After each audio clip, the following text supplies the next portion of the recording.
that you're both in the swing of things. You let me know if a time works better for you. I'm open to Yeah, yeah. if there's something that works better. Find something in the middle. I think generally the time's quite good. The 2 o'clock on a Sunday, Yeah. it's not so bad. Yeah. I mean, for when we do want to do like roasts and stuff like that, it might be a little awkward because like peak time or good time for a roast is around like 1 or 2 generally. Like 12 was a bit early. I think we turned up literally right as they were opening to get our roast. But Oh right. Yeah. yeah, so potentially, but then we don't do that every week anyway, so um, it's not really a Just problem. do it ad hoc. Yeah, Yeah, that's fine. exactly. We're just trying out new ones in the area and stuff like that, trying to figure out the best roast. So Fabulous. Okay, I'm just going to. Are we live? Are we? yeah, we're live. Yeah, but Okay. Right. I'm just going to socials. they had cheesy leeks at this roast. You know, like some roasts. Cheesy leeks. Yeah, like some roasts have like cauliflower cheese and all that sort of stuff. This one had like like cheesy leeks sort of thing, like chopped up leeks and a nice sort of mustardy cheese sauce, and it's actually really good. I did like it. I'm a big fan of buttered leeks. Have you ever had a buttered leek? I don't think I've That's had a good stuff. buttered leek. I don't really eat leeks often, if Yeah. I'm honest. I do not. Leeks are great on a, They're on a like this roast. I'm a big weird, fan. like they're not an onion. They're also not really a spring onion. And then in most other scenarios, you would always just use an onion or a spring onion. So where do leeks lie? like they're just really Yeah, rogue. They're kind of a rogue they're thing. somewhere. They're somewhere between like an onion and a like a root vegetable to me. They're not quite an Like a onion, but celery they're almost. not quite a celery. Yeah, they're like somewhere in the middle, not quite a lettuce. Mm. Beth says you're quite quiet, by the way. Maybe, and I I just had knew to listen, and it. you are maybe crank up like 20% or something. Yeah, I knew it. I don't know why, because I'm at the exact same audio levels. But normally I do peak a little higher than this. Hmm. I was on testing my vocals earlier, like ha ha ha. Oh, Yeah, I was just yeah. doing the Halo theme song. Let me crank up a little bit. How is God? I'm cranking myself up quite a lot now. God, I mean, I'm quite loud actually. It might be that I'm loud rather I than don't think necessarily so you're because, like I quiet. said, my audio generally. I mean, you are quite loud, yeah, but like generally, like I haven't messed with any of the settings, so I don't know what's gone on. I don't know what's happening. I hate it when stuff like this happens. But Yeah, it's pretty infuriating. uh, This sounds okay. I mean, it's not that we can't hear you. It's just that I'm quite loud by comparison. That's all. okay. Well, how about I'll put myself up a little bit more, and I'll put you down a couple percent as well. Yeah. Let's do that. And Joaquin's in the chat as well. So Joaquin, let us know how the audio levels are looking. Yes. Let's go. Um, I think I might still be on the quiet side, and I'm probably like eating my mic as well. It's like in my fucking face. Mm. No, you sound great. It's just you sound great to me. It's just OBS like You sound great to me squashing too, the vocals as it goes through. mate. But yeah, I don't know. Maybe I'm still a bit All right. quiet. I think that's fine. Yeah. Okay. Tim sounds Yep, great fine by and me. Beck Yeah. sounds awful. Well, that's just Joaquin trolling. Classic. Joaquin's going full PC. Is he Did you actually? know that? What Yeah, bitch? he's doing it. Yeah. What massive little baby wiener bitch. Yeah, right. First sign of danger, abandoned ship. Buys himself a Unbelievable. rig. Big rigs. Um, okay, should we jingle and get this show on the He road? said he's actually being honest when he said you sound awful. Oh, for fuck. Oh, I come on, don't man. know. I don't feel like he does. But Come on. let me turn it down a little bit. God's sake. Why? I've never had to do this. So why am I doing it now? Yeah, sure. We'll go with that. Yeah, just let us know if it still sounds awful and also what you mean by that. Tim Like, sounds you normal just and don't like Beck the sounds sound of like my he's voice. speaking through a loud walkie talkie. That's what I mean. I think I'm cranked up too high, maybe. Okay, fine. Fine. All right, talk again for me. Ha ha ha ha ha. Ha ha ha ha ha ha Okay, so ha. you're like just peaking at like Ha the ha top of the ha green bar, which ha. is exactly where I am now. So, in terms of your Cool. decibel range, so there unless you got the wrong mic input, which I don't think you do, so you should be fine. I mean, do I sound fine coming through to you on Discord? You know. Yeah, yeah. Yeah, yeah. So it's just OBS and YouTube things. That's fine. Okay, it's See gonna what I be can do one on of my those end. fucking botched tech episodes, isn't it? Yeah, Fucking it hate will. these. We haven't had one in a while, to be Yeah. fair. We were due one. What do you mean? There's no difference? We've had a good run. There has to be. That's funny. His mic is peaking so much fucking less. I don't understand what you want from me. I wonder if I can turn it on my end. How does it work here? Let me check. I mean, you did just get Hello? quieter. Is that still really loud? Oh yeah? You did just get a lot Okay. quieter, but Am I still really quiet? yeah, you're quiet. I don't know. We'll see. We'll see how it goes. But yeah, you're coming through quieter from my end and in OBS, I think. Okay, Joaquin says much better. I don't know why we've had to half all our fucking audio levels this episode, but whatever. Yeah. I've just turned it down on my end. Yeah, thanks, Joaquin. I really Maybe you just fucking, I don't know, you just whacked the knob on your microphone by mistake, moving and cranked it all the way up or something. Because in about 25 episodes, I've never had to adjust any audio volumes. So yeah, I don't know. It's really, really sus. But we're here now. We're 7 minutes in. Right, we're sounding good. Let's start the show. Nothing like live, like problem solving. Yeah. I can actually move it. I bet you after all this, Wacky's just got his headset cranked to like oblivion, and now we sound like fucking mice to the rest of the world. I'll come up to half. All right, let's intro the show, and then we'll go from there, and I'll just adjust as I get feedback, live feedback from Beth and Joaquin. Yeah, we are. Thank you so much. Lovely. Welcome everyone to episode 130 of the Quick Resume podcast. It's been a pretty big week, isn't it? It's been a pretty big week for the world of Xbox. Or has it?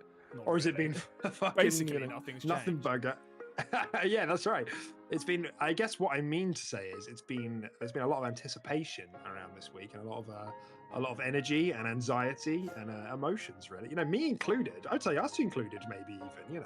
It's not like it's been a small deal. The possibility of Xbox going multi-platform and ditching the hardware. That was the catastrophic outcome. But we'll get into that a bit later about whether that's looking likely or not. So we don't have a Caden today, our third. So if you're new here, that guy over there is Tim.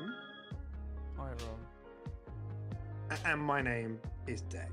We talk about video games. We talk about Xbox, not just the console, because that's not what it is anymore. That's not the future. Don't forget it. That's not the future. We'll see.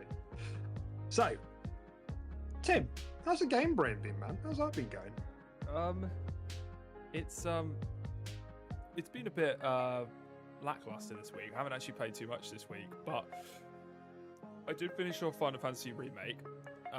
So I played that a couple nights this week and wrapped that up last night. Did like a good 4-5 hour stint on that last night and wrapped it up. So we're all ready for the new Still one. a 10 out of 10? I don't think it was ever a 10 out of 10 for me. There are some flaws in the game. I mean, it's for one, it's extremely linear game. Like it's basically just walking corridor simulator. But yeah, from like a narrative, character perspective, and combat perspective, yeah, it's like a solid 9 for me, definitely. And yeah, I'm hoping this new game, scratches that itch of being open world, being a lot less linear. That's definitely what they're going for with this installment. So yeah, I'm buzzing, and I'm buzzing to see where they go with the story as well, because they're completely changing it up from the original. Well, not completely, but like new twists and turns and characters and stuff like that to keep people guessing. So yeah, I'm super excited. And yeah, so wrap that up. Still love it. And been playing a little bit more Helldivers. Played a little bit this morning, actually. It was really funny, actually, with that, that Automatron event that's going on at the moment. Apparently, people are finding that really, really difficult. Like it is pretty hard. Yeah, like the community are like really struggling, and they're just like, we don't know if we can get like the community challenge done, which is quite funny actually, because I didn't find it that bad. I mean, we were even 2-man tackling it on challenging at one point, like later in that night, weren't we? Challenging difficulty. We did it once, but it was hard. Like most of the time, we were on medium. So yeah, I guess so. But yeah, so I played a little bit more of that this morning. There's still like 11 days left on that challenge thing, so we're in no immediate rush, but I wouldn't mind playing some more tonight. And yeah, that's still doing great. Yeah, Helldivers is still going fantastic. They fixed matchmaking. I was quick playing with 3 other randos. That works now. So oh, does it? That's nice. Yeah. And it's really nice. It's especially nice that IGN waited for that to be fixed before giving their review. That is true. Yeah, a nice like. It's really, really nice of them. Yeah, a week after release date review. That maybe more. Number. Yeah. Helldivers 2. Let's check. Yeah, it's really funny because I saw a review come out like 12 hours ago as well from another gaming article. I can't remember who it was. It was a well-known one, like Games Radar or Eurogamer or something. And it was just like the headline was Helldivers delivers a great experience for PS5 and PC, a solid experience, and it only came out like 12 hours ago. And I was like, no, like for like its first week of release, it was basically broken on PC. So I don't understand why this has now come out. You've given it a fucking 9 and you say it works on every platform. I mean, yes, now it does, I guess, but it's just weird. I don't know. I just don't feel like that happens ever. But no, it doesn't, does it? No. And like the amount of times when I was leading up to wanting to buy that game and I was like, where the fuck are the reviews? I was like Googling it like every day. I was like, what is happening here? Like, why? What's going on? So you just get this like extra polish time or something. You just slip them some money under the table. I don't understand. It's especially weird because it's not like it's a sort of game like Diablo where it feels like there is like a big focus on end game. Like the game is fun, but you get a good sense of what that loop is in maybe 5 hours playtime. Like so I don't know what everyone was waiting for. I don't know. Yeah, there's not like an insane amount to Helldivers. I mean, there is, but like, like you said, you figure out the loop and you just repeat the loop. There's not much where you're like 10 hours in and it's a fun giving loop. You new stuff. Yeah. No, there's plenty to do. Don't get me wrong, but yeah, you can like, I don't know. I just found it a little bit odd to be honest. That reviews are still trickling in from the big mainstream ones. But credit where credit's due. Even though they did release a bit of a broken PC version, the game is banging. And good on them. And I like the way they priced it. I like the way they just kind of dropped it low key, and it just turned out to be fire. I'm on board with it. Yeah, definitely. Yeah, no doubt. We spoke about it a lot last week. It's really good. I know Rakeen's been playing it as well. I'm sure there's other people who are going to listen after the fact who've been playing it. It's only on PS5 and PC. I don't think it's on PS4. And it's a good time. I still think it's around like an 8 for me, but it's like a really solid 8. But like we shouldn't discount, like we said, even though PC was really busted in the first week, like even on PlayStation, the matchmaking hasn't worked. Like it straight up hasn't worked. Yeah, which has been fine for us because we've played in a group of 3 so far. But that's a bit of a problem, and it's just like you say, it's a bit weird to me that it didn't feel like I was being protected by outlets, and that's like the whole purpose of reviews. The point is that with reviews, you're meant to be transparent with the customer so that they can, they can make an informed decision.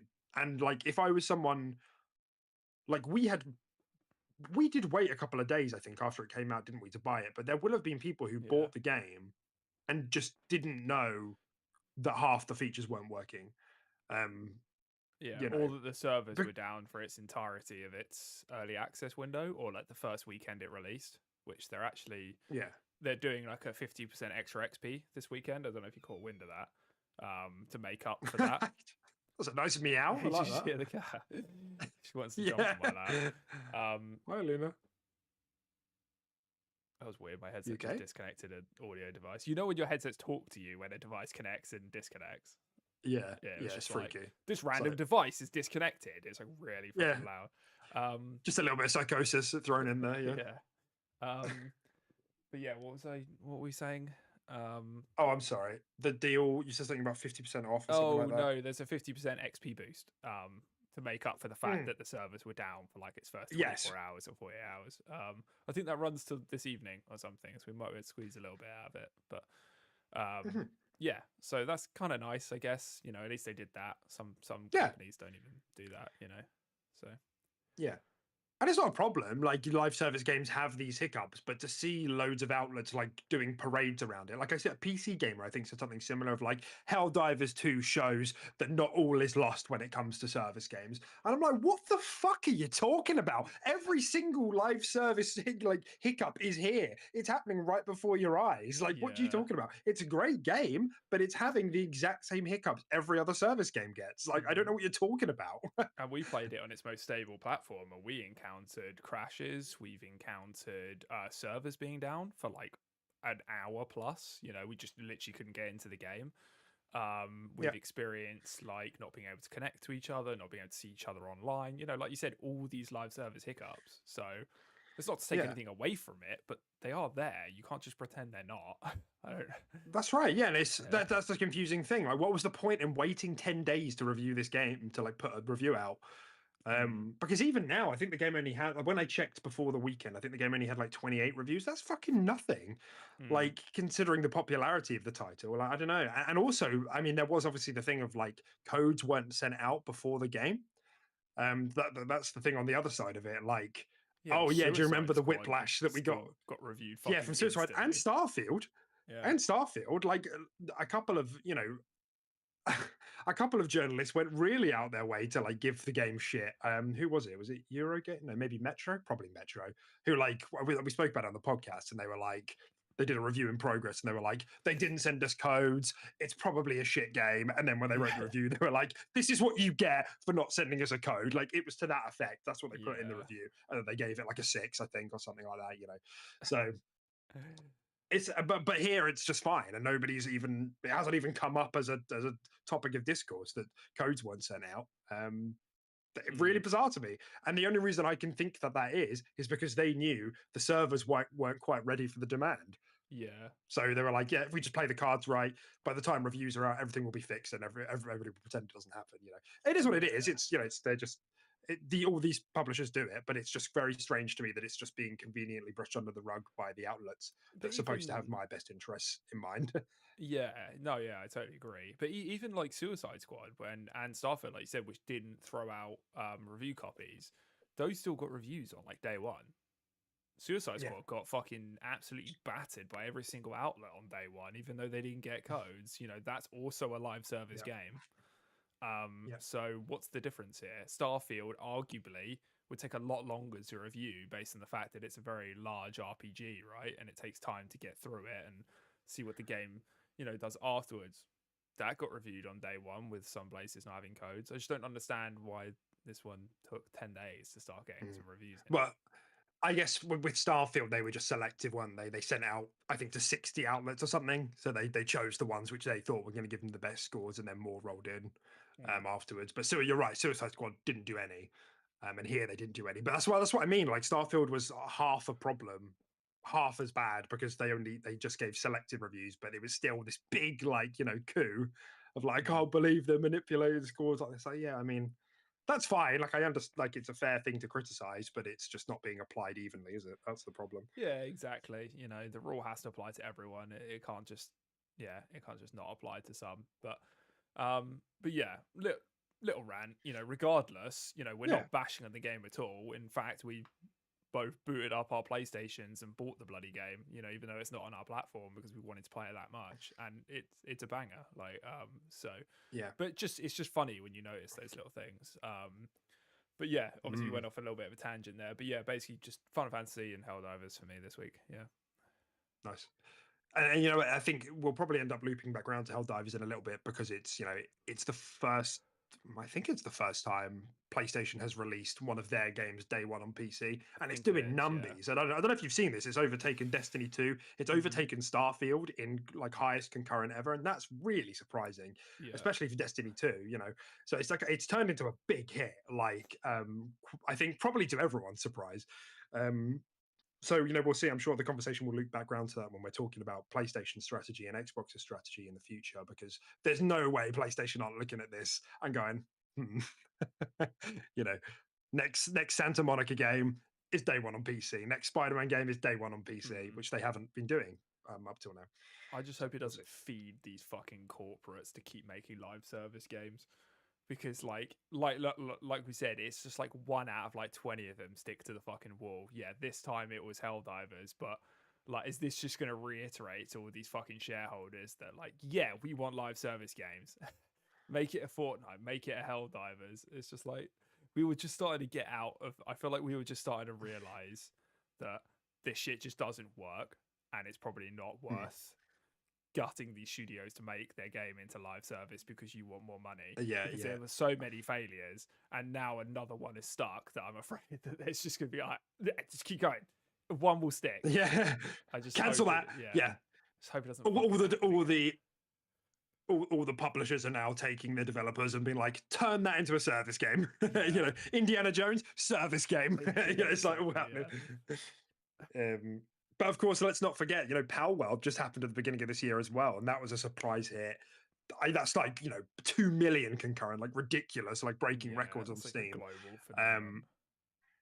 Right, and that's, I mean, I think it's probably in the service game category, but I've got to imagine that a lot of publishers are looking at breakout hits like this that are lower priced as well.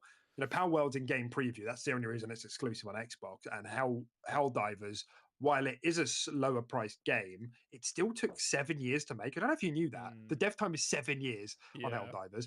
And to be honest, for that much development time, it's a fairly content barren game. And I don't, it's got a good amount for day one. Like, it's got a good amount, but the loop is kind of the same. I don't know how many legs. I don't know how many legs Helldivers actually has. Like, I feel like give it another week or two. I feel like it's a game that you could add quite a lot of content to quite easily by just dropping new weapons and new stratagems and new planets and maybe even a new race or some. Probably not a new alien race, because obviously there's so many different units. I think there is a third one lined up. But it won't be for a while. You know, all that kind of stuff. I do feel like you can keep a game like that running live service with quite ease, to be honest. And the cool thing about it is it's so wacky and ridiculous anyway that it doesn't matter kind of what they add. You know, they could add stratagems which are just kind of nuts and OP, or guns that are OP and nuts, but it doesn't matter because it kind of fits the narrative of the game of just being a bit over the top. You know, they don't really have to worry too much about balancing or anything like that, I don't feel. A little bit, but not as much as like games like Destiny and stuff like that. They really have to worry about balancing because they have so many different aspects to their game, like PvP and stuff like that as well. So yeah, I feel like it could have some legs to it. Yeah, to be fair.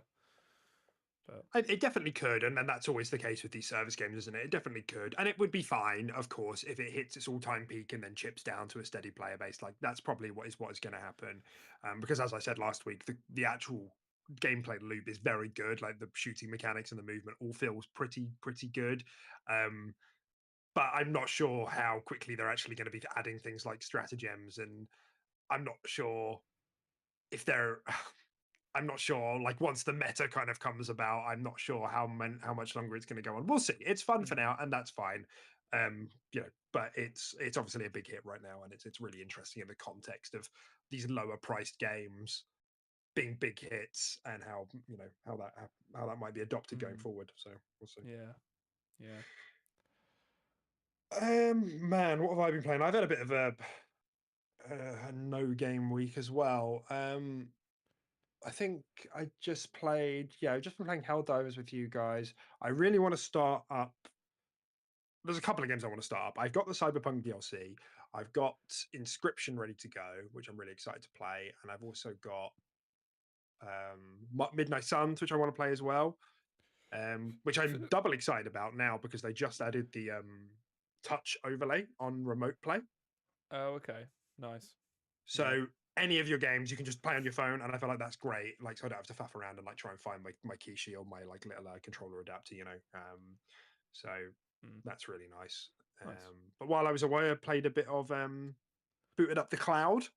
Nice. And played a bit of Brotato on the cloud, yeah, with Makishi. Nice. Yeah, that was fun. Okay. It's like a Vampire Survivors type game, but you're a potato. It feels pretty good. I can see why people enjoy it. It feels like it's wave based rather than like continuous like Vampire Survivor is. Like you do a wave and then you stop and you do the upgrades and so on and so forth. But cool. Nice. Sweet. It worked well, man. I was impressed. Every time I use Xcloud, I come away like quite impressed. Like I tend to forget that I'm playing on cloud when I'm doing it after playing for like 5 to 10 minutes. So yeah, it's a really nice option. Definitely. Just to check in on Joaquin here. You guys see the Forbes analyst saying he guarantees Xbox will try and buy Pocket Pair, the developer of Power World. Yeah, I doubt it somehow. Probably not right now. I think they're probably done with buying stuff for now. I think they'll probably start up again in a bit once they've landed fully on their strategy. But yeah, I get it. And then you see how in the business meeting Sarah brought up Power World of all games. Yeah, they're clearly enjoying the success. Like, don't get me wrong. We spoke the other week about them plastering pals all over like Series S's in Korea and everything.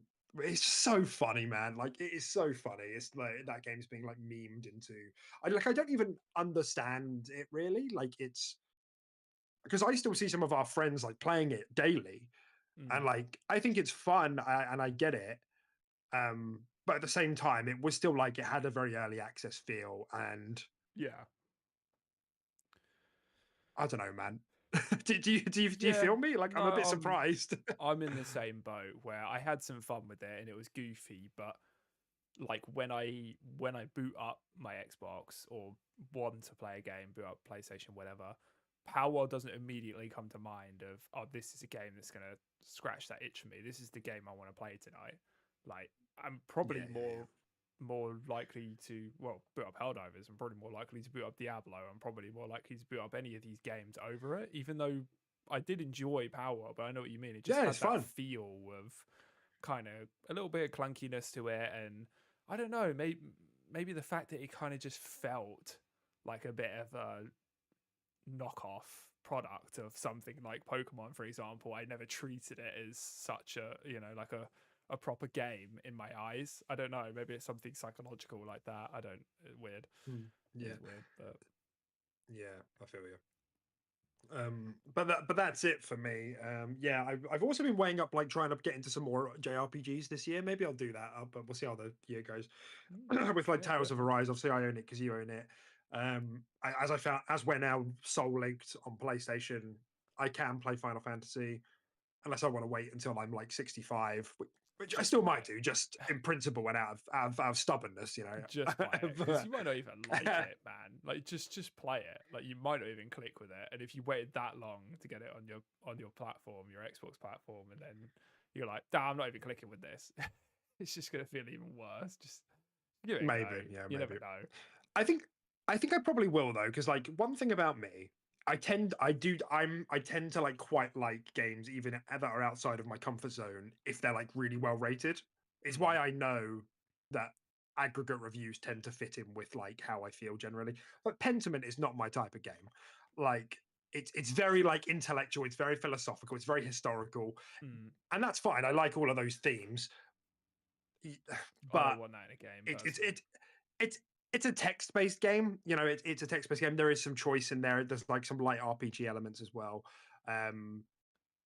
but it was great. You know, I think I would rate it less than what the aggregate is, but like it's a very good game. There are times where like my attention was waning because it's just like a bit harder for me to stick to it. But it was like it was great writing, you know, and it was really interesting, really good game. So yeah, I do that with a lot. Even like Age of Empires, is just not traditionally my genre, but nonetheless, if it's good, like I tend to like get some enjoyment out of it. So I reckon I will, but we'll see. Mm. We'll see, man. Who knows? Right, we've got a couple of honourable mentions for the week. The first being that apparently the Switch 2 is getting delayed to Q1 2025. And this came from VGC first. And now I think Bloomberg is corroborating it as well. And I can't fucking believe it, Tim, because I bidded on 2 Switch 2 titles I told on you. Fantasy Critic. So just like that, my whole fucking thing I is screwed. legit said this to you at the time as well. You literally put in caps, I can't believe you fuckers let me get those games. Thanks for the W or something like that. And then we were all like, I'm pretty sure my next response was, they might not even come out, man. And you were like, yeah, they will. Fuck off. And now look at the situation you're in. That is so unbelievable. I fucking hate Nintendo. I fucking hate them so much. Every time I try and bid on one of their shitty games, it flops or it gets delayed.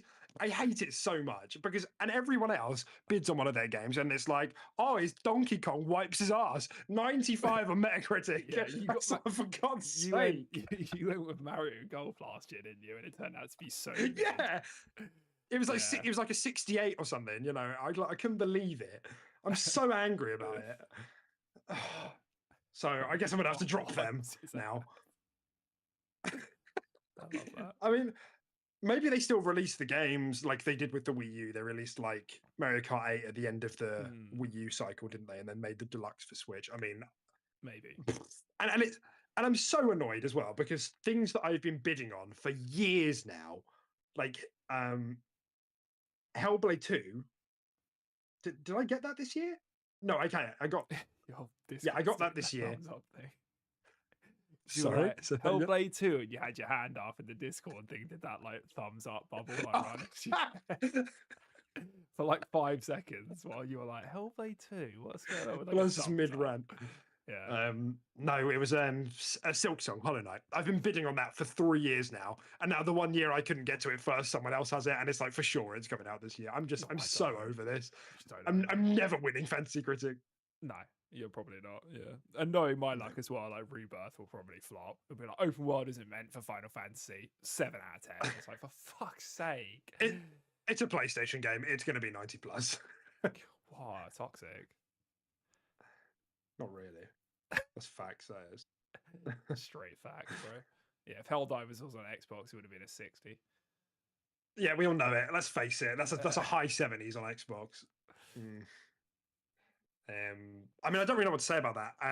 This does tie into a little bit about, again, the stories that we're going to be talking about today with Xbox's like change, quote unquote, in strategy. Because one of the things Phil said, which really stuck out to me, which I kind of knew, but I guess I hadn't put the pieces together, is that despite 2023 being a really strong year for like critical games, the industry is slowing down for the first time. Like the game industry is slowing down. Growth has stopped, and in some areas it's actually diminishing. It's falling, and part of that is because of the COVID bubble popping.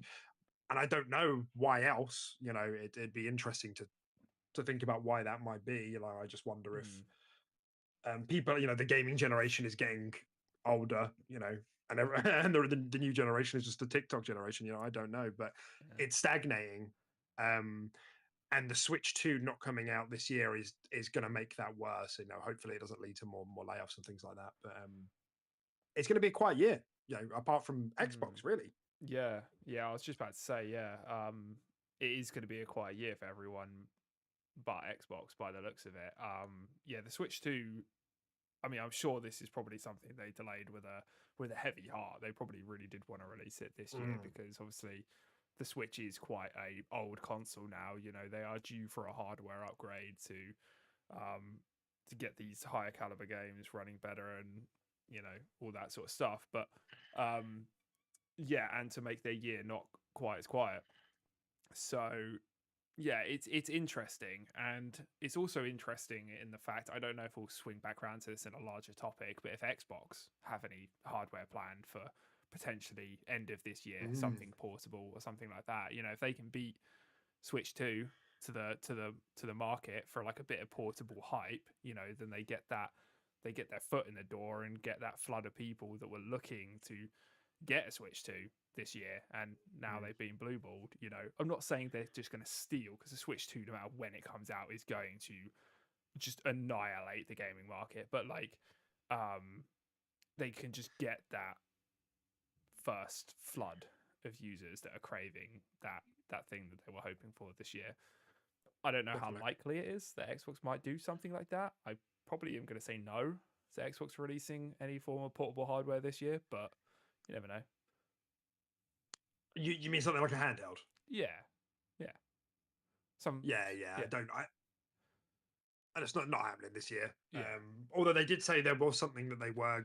That it was a bit hard to actually pass their words, but my understanding was that they are releasing new hardware this year, and they have more hardware to show this holiday to like show off for the Mm. future. But aren't they releasing like that Um, discless like tower or something? Xbox Series X discless tower, or is that just like a yeah, fan made thing, or is that it, it was something that was in the leaks, wasn't it? But yeah? hasn't been confirmed. If there's We any don't hardware, know. it's probably that, right? Maybe, yeah, maybe. We don't know if that got cancelled or if that's still in the works. But yeah, well, I mean, we'll come back around to that for sure. But it's really interesting that there is a bit of a slowdown happening right now, and again, everything we're talking about is going to tie back to the Xbox stories that we're going to cover, because they're quite pivotal in some ways. These publishers putting their games everywhere to really try and get to keep that growth steady. Mm. So we'll see. Do you Mm-hmm. think you would be Switch 2? Do you think you'd be there day one for Switch 2? Or is that not?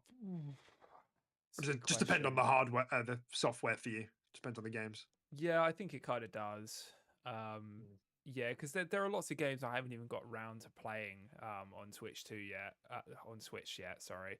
Like Tears of the Kingdom and yeah, even some of their flagships. I don't know. Maybe they do a remake or a HD remaster, not HD remaster, but a remaster of like Mario Odyssey or all these kind of games, which I never got round to playing on the Switch, so I can play these on the Switch too. If they release it with software like that, then maybe, and then if they release it with new exciting software as well, then maybe. But I have to say, probably, if I were to answer that question now, I'd probably say no, I'm not day one. No. But then if you're Yeah, not day me one, it's neither. going to be really fucking hard to get one. So I don't know. Yeah, probably. I don't know. Like Yeah. a part of me is like, if I just get in there and secure it, then even if I don't play it immediately, I might not have one for like 6 months if I don't get it on day one. But yeah, I don't know. Yeah. See it get scalped. Yeah. Yeah. Yeah, it's pretty funny actually, because I think the reason I ended up getting a Switch was actually Hades. I got a Switch for Hades. Oh, interesting. Oh, okay. uh, Yeah, I'm 'Cause it surprised was a you didn't time get like exclusive a. for quite a while. I'm surprised you didn't get like a Switch Lite or something. Or did you get one before that was even a thing? I think I got it before it was a thing. Yeah. Yeah, because that seems like something you probably would have got, especially if you would just be playing it mainly portable, or you saw it as a portable console. You wanted it for Hades and some other stuff later down the line. Yeah, I think you did get it Yeah. before the Switch Lite was ever a thing. Yeah. Mm. Interesting. Ow. Interesting. Yeah. Okay. But yeah, there's definitely something to be said there about it opening up the year for Xbox. Although the beginning of the year has been really funny, because we had like immediately some big hits, didn't we? We had the Prince of Persia, and then we had Tekken, uh, and then we had Like a Dragon, um, and then we've just had Persona 3 remake, and they've all been like high 80s, 90 in like scores. And but then throughout we've also had a couple of flops like in between. Like there was that Silent Hill game, Foam Hmm. Stars has come out as well, Skull and Bones has just hit, right? Oh my god, what did Skull um and Bones end up doing? I actually haven't really kept we track should of that. we should have probably spoken about that actually. Yeah, it's on 60 at the moment. Suicide Squad is another one, of course. Hmm. um so yeah, it's been a bit funny. It's either been very big hits or or very low lows and not much in the middle. There's been Yeah. some like that Banishers game, which actually looks really good. I really think that game looks cool. The Banishers Ghost of New Eden. Yeah, I have seen that. Yeah, it does. Uh, It does look quite cool. Yeah. and Mario versus Donkey Kong was another one, but yeah, I mean, if those, I mean, those feel like they're already shoe-ins for critical darlings. In particular, I can see Like a Dragon getting a Game of the Year nomination. I'd put my name on that right now. That game's getting a Game of the Year nomination. Oh Persona yeah. 3 Reload might, because apparently we can just make remakes and just get them in Game of the Year now. Yeah. Don't know about Tekken because it's a fighting Not game. salty at all. Um, yeah, I No. think I think I think Tekken maybe, but yeah, it's kind of interesting. There's a lot. Can you sort of headbutting my microphone, please? I don't know if you can hear that. I hope that's not Give us a through. meow. Um, No, you can't hear it. I feel like Dragon's Dogma is definitely a shoe in for something like this, right? Like a Game of the Year contender if it releases. Nah. Well. If I don't think so. if it releases well, but Oh, if it hits like 90, yeah, for sure. Yeah. Easy Game of the Year contender, easy. all And that so is Dragon Final Age Fantasy. Dreadwolf. Yeah, It's not coming and out so this is year. Final Fantasy. Yeah. Yeah, that's right. Yeah, no, yeah, definitely Final Fantasy. Yeah, yeah, those are the sort of ones you can see, yeah, contending for Game of the Year here. Yeah, but yeah, you're right. Like most of the hits so far this year have actually been like AA, like not full price kind of games. Yeah. Actually, I think Prince of Persia was that like a like a 70 quid Switch game or a 65 quid Switch game Oh, I or don't a know. 60 quid. Don't actually know. I think it was a lower in price one, but I might be Yeah. wrong. But think yeah, it was a those, lower those price seem one. to be in the ones that have stuck to the wall this year and done pretty well, which is quite interesting.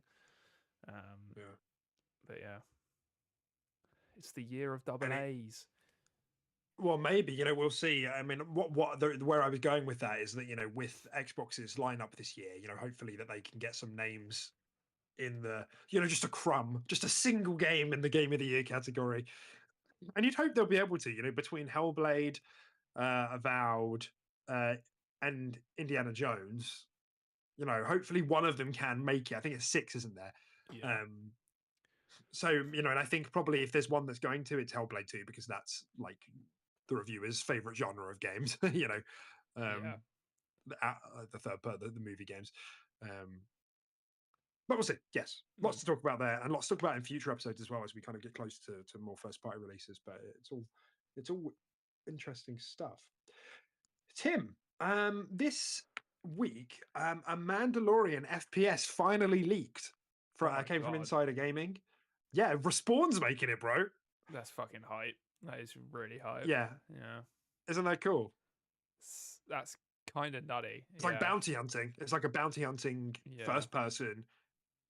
So you're not the Mandalorian. You're not from the show. You're a Mandalorian. Yeah. So nonetheless, that'd be kind of cool. And what is it's an FPS shooter. Like, do we know if it's single player? Ow! Or if it's I need to get this cat out of my room. 2 secs. Okay. Like you got Tourette's or something.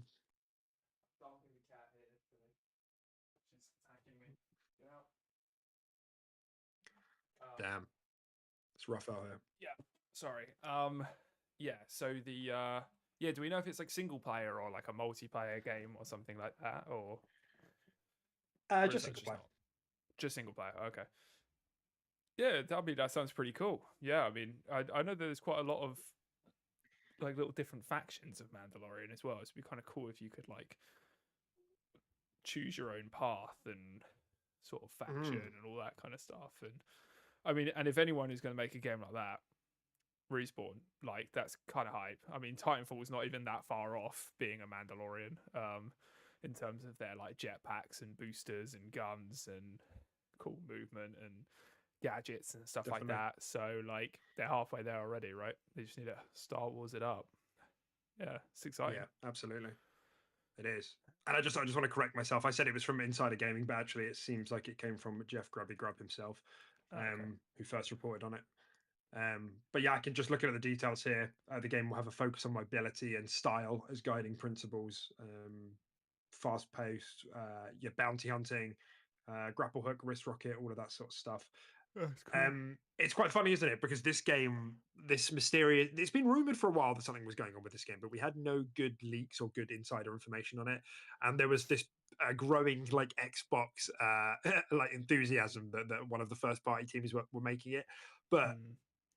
you couldn't have landed on a better studio than Respawn to make this sort of thing. So have at it. Yeah, yeah, exactly. I'm not mad that this is landed in No, Respawn's lap. You know, if I had the option to have it, like if they presented me with the choice of yeah, you can make it. It could be an Xbox first party studio or Respawn making it. I'd probably just be like, yeah, just give it a Respawn. Like they'll do a better job with it. You know, we don't have to have exclusives. At the end of the day, I just want a better game. So yeah, yeah. That's a good point. Actually, I can just see Joaquin's brought up COD. Yeah, of course. Like, but like officially, the Call of Duty release this year will be under the Xbox banner as well, won't it? So a lot of stuff day one happening Games under. Pass, probably. Nah, not at all. Not a chance. Yeah. If Xbox release Call of Duty day one Game Pass, I will suck your left nut. Just my left one. Yep, just that one. You're going to be walking in circles. God, I don't want that. Sorry. Yeah, no, fair enough. That's good for me, actually. All right, well, let's get into it. We know why you're here. In case you somehow missed it, Xbox finally had their big business meeting, quote unquote, as what seemed to be a response to the internet kind of fire that was building up over the last few weeks, following the reports that some first-party games were going to be going to other consoles, including PlayStation and Switch. Rumored amongst those games, well, first it was Hi-Fi Rush, and then things started to escalate. We had a report about Starfield. We had a report about Indiana Jones. We had a report about Gears of War, and the reports were kind of that a lot of these things were being considered, not that they were being confirmed. That was kind of the vibe. And so things started getting a bit out of hand because for reasons I'm not going to repeat right now. Last episode we covered that really thoroughly. And we had the meeting, and what were your thoughts, Tim? What's the sitch? Yeah, just a load of smoke and mirrors there. Yeah, there wasn't really fucking anything. I mean, it's kind of, I mean, the main takeaway from it was 4 games are going. They've confirmed that.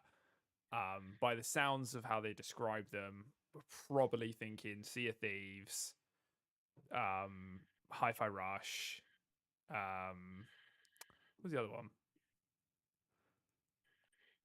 Sea of Thieves, Hi-Fi Rush, Grounded, probably, and Pentiment. And Grounded, yeah. So those are the 4 which are, I don't know, they just kind of fit exactly what they were saying, and you can kind of tell those are the games. Definitely Sea of Thieves and Hi-Fi Rush, I think, are absolute guarantees, like slam dunks. They are 100%. The other 2 are likely, but a bit off. But yeah, so basically it was that. They confirmed not Starfield, not Indiana Jones, not anything like that. And then everything else was kind of just business as usual, right? Like, I don't feel like they were just like, we're not ducking out of the hardware market. Games Pass is still getting day one releases, even though that was never really brought into question, but anyone panicking over the internet. Diablo and Blizzard games are going to start dropping into Games Pass now as a nice, this is probably how Blizzard games will release moving forward sort of situation. Which is a big deal.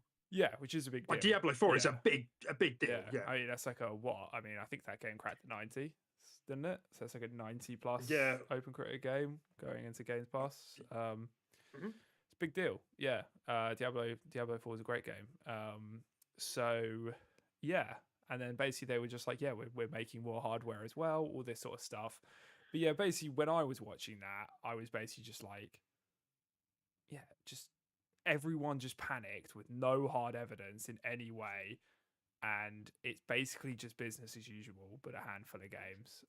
Obviously you have some stuff to say on this, and I do think, and I agree with you, and I do think there's some strategy to them doing these 4 games, and they're going to be looking into the statistics of it and how it performs, and no doubt measuring it up to future games as well. Like, people, they don't do this with no incentive in mind or future plan in mind. So, but at least for a very long time, Xbox is just business as usual. You know, everyone was just panicking.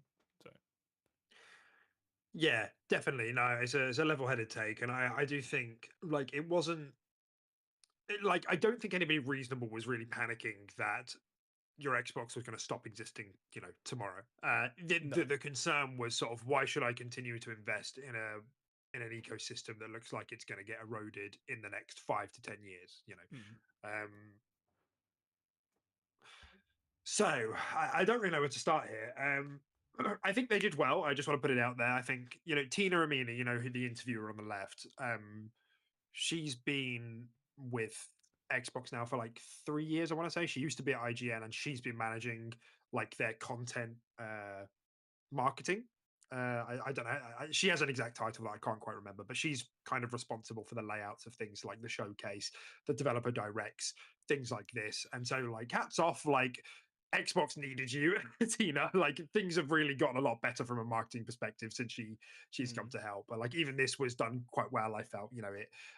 People might have criticisms of what was said, but in terms of the layout and just being direct, great, works for me. Even though it was a podcast format, which I know some people took issue with, but it mm. did the job, didn't it? It was basically a small show, Yeah, yeah. but whatever. Yeah, so yeah, it is interesting where we start. I suppose, yeah, if we start with the 4 games going to other platforms, and I'm just going to quickly check in in chat. Event coordinator, thanks, Joaquin. So is it a big deal? No. No, it's not. These 4 games aren't a big deal. Does it make sense? Yes, totally get it. Totally get it. When we consider the wider context of the industry slowing down, totally get it. I'm not sure if your wider audience is going to give a fuck about any of that. Like, we get it because we're in the weeds. When Mm, most people start seeing other games are going to other systems, I think it'll raise some eyebrows. But nonetheless, it's not that many. It's not, I don't think, a massive deal for the wider audience. Um, there is I think the problem is we kind of came away like, okay, so nothing big is happening right now, and that still leaves me a little bit uneasy. I came away from the show like feeling a bit better, like they're committed to hardware still. It sounds like they're still committed to like library like perpetuity, and making sure that your games stay with you, mm-hmm. even if at some point in the future they do dip out of hardware, like they're going to make it so it's all accessible. um Yeah. but there is still a bit of me that's like, because they did a follow-up interview, and I don't know if you saw, but Tom Warren over at The Verge like asked Phil directly, like, can you rule out Starfield and Indiana Jones never coming to other platforms? And he was like, no. He was like, no, I don't think we're ever going to explicitly say that we're not ever going to bring a game to another platform. Like, we're not going to dig ourselves a hole like that. So, there's part of me that thinks that like this is a bit of an experiment, these 4 games. That's kind of what it Mm, sounds like. And depending on how it goes, they'll weigh up the pros and cons of each release. And that does leave me a bit uneasy, you know. Um, because what's to say that, especially for buyers, you think about us, we're in this ecosystem anyway. But if you think about someone who spends $400 to $500 or pounds to get an Xbox for something like a Starfield, something like an Indiana Jones, and then 2 years, 1 or 2 years later, they're like, it's going to other platforms. mm. That's going to piss people off, man. Like, it's going to, like, I bought the game for this system seller. Now you're telling me I could have, like, I didn't have to weigh that up. Like, so, yeah, I get it. But at the same time, I do think they're going to have trouble with the messaging still. And it's just the nature of this strategy that I think that's how it's going to be. Yeah. Yeah, I agree. I mean, who knows how the gaming market's going to change at the point that any of this even comes into play anyway. We don't even know where consoles will be at that point, regardless, PlayStation, Xbox included, Switch included. We're talking probably like Yeah. 10 years or something like that. Because they did even make a point, I'm pretty sure, if they said they are still committed to exclusivity and the fact that they've built and bought all these studios and stuff like that, like Yeah. they are very much committed to that. So I think it's sort of it's kind of one of those things where if indie does come, it's going to be so far down the line. it's going to be like what you're experiencing with Final Fantasy VII. You know, I mean, it's maybe going is to be it? a Oh, I don't situation know. like that, and then you're just going to be like, well, the hype's dead anyway, sort of thing. But sure, let's chuck it on another platform, maybe, and it might get some more purchases, whatever. But we're kind of done with indie at this point. You know, it's been on our platform for like 4 fucking years. Sure, we'll lend it out now. Um, I think that's probably the way it's going to go. But that And are at you okay with least, that? yeah, I don't really have that much of an issue with that. Like if, like, I don't really care that if Final Fantasy VII made its way to Xbox now, I'm not going to be butthurt because I played it 4 to 5 fucking years ago at this point. So I'm not going to be butthurt. I'll be like, dang, I got a PlayStation so I could play that. I could have waited a measly 5 years and then played it on my Xbox. It's Yeah. it's a long time. Obviously, I'm using that as a pretty hard example, but I feel like that's what it might be for like single player games. But who knows what the strategy might be? I think it might change depending on the game. Like if it's a multiplayer game, if it's a community based game, something like Sea of Thieves and stuff like that, you know, they might bring these over earlier to keep the communities living and thriving and stuff like that. So, and again, the messaging is very confusing in that regard because they might want to move these games over onto other platforms based on the genre of game it is. And it doesn't matter if it's a first party because they're like, yeah, it's a first party and indie's not moving, but Sea of Thieves is. But Sea of Thieves is a community based game, so that's why we're putting it onto PlayStation. And it's just, it's really confusing now, you know, like. At least that's how I see it. I think it might be just based on the actual type of game it is as well, a little bit. No doubt, like no doubt that like there is a case by case thing going on here, and that's okay. Like it makes sense in the wider context of the industry. My concern is that like man, Xbox is up against it as it is, like with the default being PlayStation, Nintendo, and the media. And like I do, it does worry me a bit like how this is going to be spun. You know, like I can see article after article of like, what's the point of getting an Xbox? You can just wait. You know, and I totally get it. Like I totally get it. And we spoke about this last week. Like all platform holders are currently trying to find ways to make more profit, and they're all going about it in different ways. You know, Nintendo are continuing to have low cost games, right, that we don't always want. You know, like me and you, like it's a bit of a turn off for us sometimes when the games don't look as good, or you know there's no voice acting. Like you can tell it's a budget game, which Nintendo does. They operate on lower costs to maximize profit. I mean, They've it's also the started same cost introducing though. subscriptions. Sorry. I said they still like for a lot of their games still charge like a full price game as well. Like Oh right, yeah. yeah, like That's the I other. don't know. Yeah. Yeah, like for me, it's such a weird thing to say, but for me, I just don't feel like I'm comfortable spending the same amount of money I would on something like Avowed or something like that, 70 quid title, or Hellblade 2 is another example, as I would like something like Mario Odyssey. And I know Mario Odyssey is like the flagship title, but there still is just that element of like, I don't know, you know, Yeah, weird. it doesn't feel AAA enough for that much money. Yeah, exactly. But yeah, no, I agree with yeah, I mean, Switch they make lower cost games, don't they? And they work well with Yeah, indie games and like little partnerships like that. Yeah. definitely. And then we've got PlayStation also doing things like that. You know, pricing their Movie games games. up. Pricing their games up. They're introducing subscriptions which don't offer the same value as Game Pass. You know, it's like a double dip thing. You get the games later, etc., etc. They're doing lots of remakes. You know, to cut down on costs.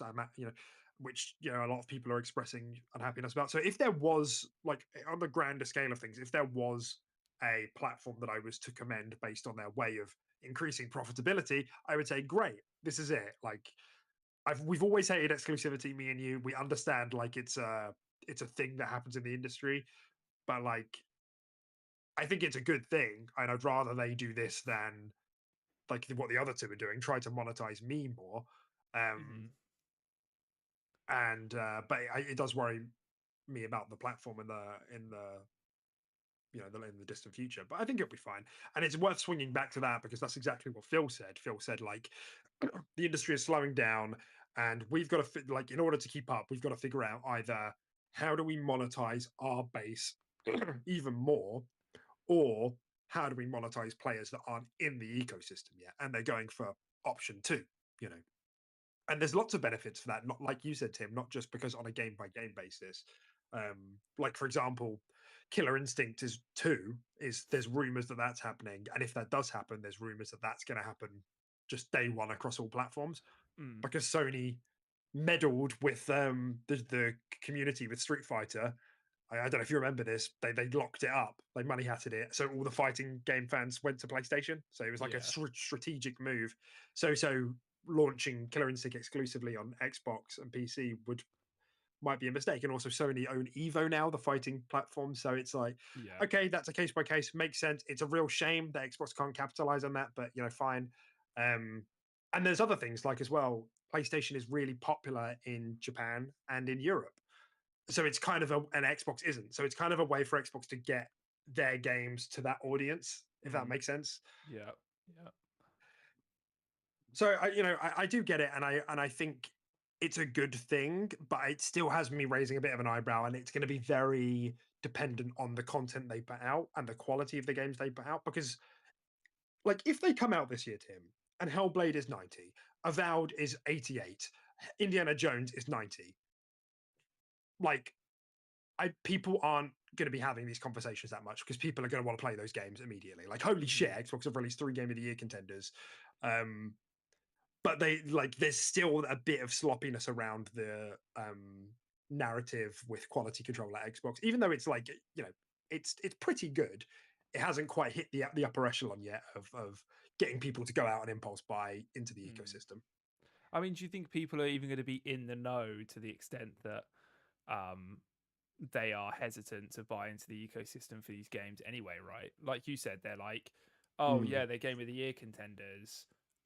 I'm just going to buy an Xbox so I can play them. Do you really think the average gamer is going to look in, see those high scores, and be like, I could buy an Xbox, but from what I've heard, these games could make their way to PlayStation in the next 2 years because of this, that. Do you really think they're going to be in the know to that regard? Probably not, right? They're But probably this just is going to I don't impulse buy know. it. I mean, I can't imagine they are.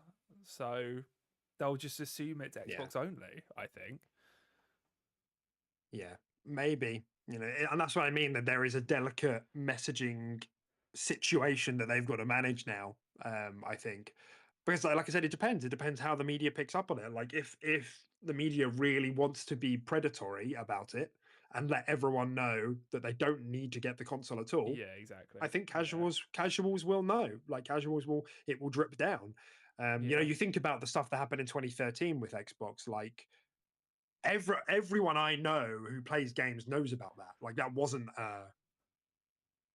a small thing, like Mm. everybody was like, did you see that funny video that PlayStation put out where they handed a game over and they said, this is how you share? Like that wasn't a niche thing. So I just like, it is possible that these problems can sort of, permeate through to the casual audience. It just depends. Yeah, Yeah. it just depends. Yeah. No, definitely. Yeah.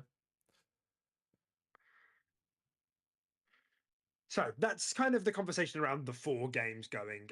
They did say in plain words they're not changing the fundamental exclusive strategy. Still a bit vague for my liking, but it is their business and they're not going to commit to anything. But they did commit to more hardware, which is great. That was one of the things that I wanted when we spoke about this last week. In particular, Sarah Bond made a point of saying they're focused on delivering the largest technical leap that you've ever seen in a hardware generation, which I also They think was said a that last year very and the year before. specific arrangement of words. Yeah, right. They always say it, but it was also that felt quite. What does that mean? Like they didn't say the most powerful console. Maybe they just didn't want to shoot themselves in the foot again. I don't know. Like Yeah, biggest technical leap, largest technical leap. yeah, if they go, yeah, if it turns out the PlayStation 6 or for whatever reason is like more powerful or whatever, they could just be like, yeah, but for what we said, it still is technically the largest leap from that Xbox to this Xbox. We didn't say across everything. Yeah, that's Yeah, right. yeah, Yeah, exactly. yeah, yeah. Yeah. I've been wondering this for a while. I just want to throw a hypothetical to you and to the audience as well, I suppose. Um, People who get Switches don't care about fidelity, don't care about frame rates. They just want to play fun games. People who get PlayStations want the high end experience. They want the cutting edge stuff, facial capture, motion capture, all of the bells and whistles. What if Xbox like trying to nestle somewhere in the middle? What if they tried to, boost profits by making more like double A's, Mm. um, More your sort of but Helldiver kind didn't. of games.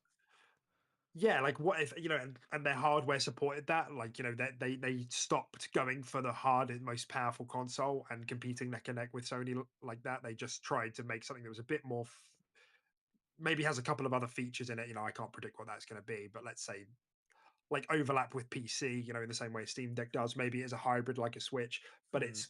it's got more power. Who knows what it could be? Like I wonder, like how would that affect like your purchasing decision? Like would that turn you off, or would you not mind, or would it just depend on how the games look? Because at the same, it feels like we're a bit of a diminishing returns in terms of like technical performance of games. But then again, we're still choosing between 4K and 60 FPS. So I don't know. What do you think? Yeah, I don't know. I think for me personally, I don't think there'd be too much of an issue there if that's how they decided to fit into the niche of the market. I mean, I bought into Xbox and I mainly got Xbox for the social aspect of it, social gaming, multiplayer gaming, stuff like that. I never went in it for its hardcore graphic fidelity or that sort of stuff. It was pretty neck and neck anyway with PlayStation up until quite recently, but there was Mm, it was always competing, but I didn't buy it for that. So I feel like if Xbox still maintained this, um, yeah, they work on that. Yeah, they stop caring about reaching that ridiculously high end graphical fidelity, storytelling, narrative driven games, but and they lead more into your slightly lower budget, your double A's, your multiplayer, your social games you can play with your friends that still look good, they still play good. Yeah, perhaps you can play them portably and on your TV, that sort of thing. I feel like that would fit me. Because yeah, I see Xbox very much as that, and everyone I spoke to as well, like my brothers included, Tilly as well. They all see Xbox as a much more of a social gaming platform, a much more of a multiplayer centric platform than something like PlayStation. And then obviously mhm. Switch is your local co-op, your party games, your silly, goofy little games and stuff like that a little bit. So yeah, I think there's potential market penetration for something like that. Yeah. Mm. Yeah, it's interesting because I also think as well, like if they get a bit more funky with the hardware, like they could steal some of Switch's, like some of Nintendo's market share. I mean, not much, but like if they made like if they literally cloned the Switch but just had Microsoft tech in it, that Nintendo doesn't want to do.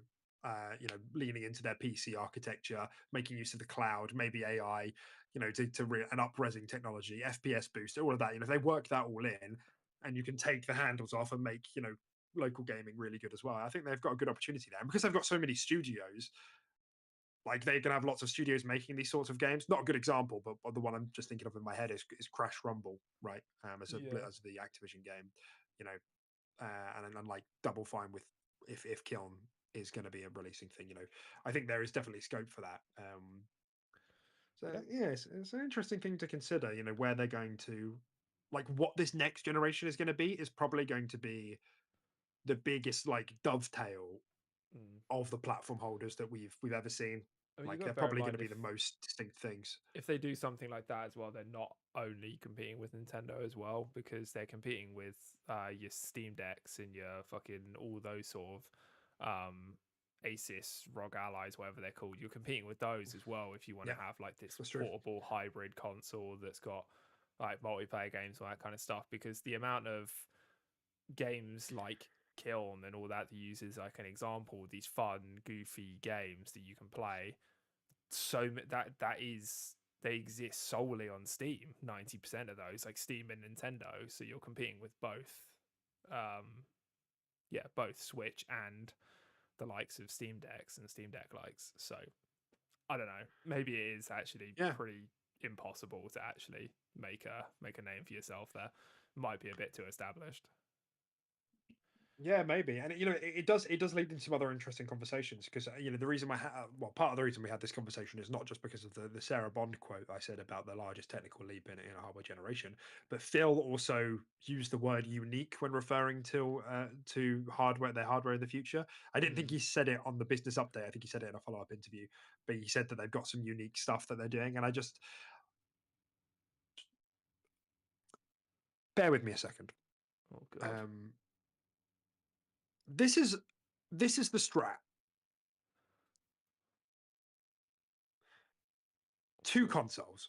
You've got your under your TV box, and that's your high up one. That's your high end one, so you can capture the hardcore audience. Fine, they're doing whatever we do with that. They'll try and get the most power out of it. Ultimately, it'll probably be pretty similar to whatever the PS6 is. Whatever, do what you need to do.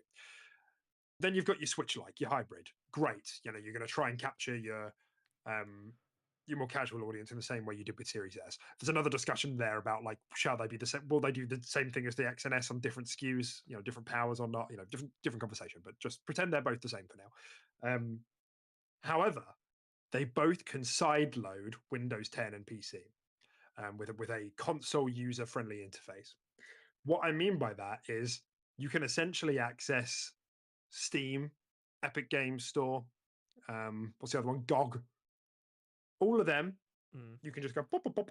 I want to go off Xbox and into PC, and it comes up with your menu of your different game launchers. You've now got an Xbox which has access to all PC games, to essentially PlayStation games, right? Barring any licensing issues, I don't quite know how that would work. But Mm. Xbox is uniquely in a position where they can make a console that is literally a PC that like sideloads PC architecture into it. Yeah. And to me, I think that would mean everyone would stop caring that their games are going to other platforms because they Mm. can now access everything on their device. Everything anyway, it's an everything device basically. Thoughts? I mean, Humor me. no, like genuinely, that is actually like that's a really good idea. Yeah, like I actually Thanks, think man. that might be the future. um Oh my god, I've done it. I've no, fucking like cracked it, boys. I genuinely think that is something they could leverage, like, and actually do, and that would make it unique, and that would make it the most versatile and powerful console ever if it's running simultaneously like a console UI that can also be a PC UI. Like you said, the way that they worded it was, you know, not necessarily in terms of raw power, but in terms of what it's capable of achieving and doing, right?